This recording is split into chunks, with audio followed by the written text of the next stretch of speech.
Guys, meron akong sasabihin sa inyo, guys. May nag-comment sa akin, guys. Sabi niya, guys, study gusto. Ang dami-dami mo ng study, tapos ganyan pa yung ginagawa mo. Sorry, guys, hindi ko may papakita dito sa may taas. Diyan, hindi ko may papakita dyan. Kasi marami pa akong gagawin, guys. So, sabi niya, ang sabi niya, guys, is, ang dami-dami mo ng study, hindi ka na tumigil. Di ba masasakit yung paa mo?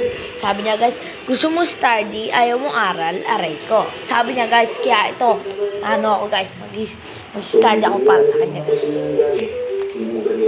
Yan na, guys. Yan na, ha? Walang tugtugan. Yan na. Okay lang. 1, 2, 3, go! Dahil siguradong mapapagod kayo bukas. Wait lang.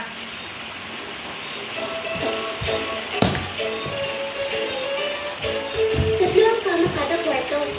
Sama-sama na lang tayo, ha? Oh, sure. Nakasunod na naman.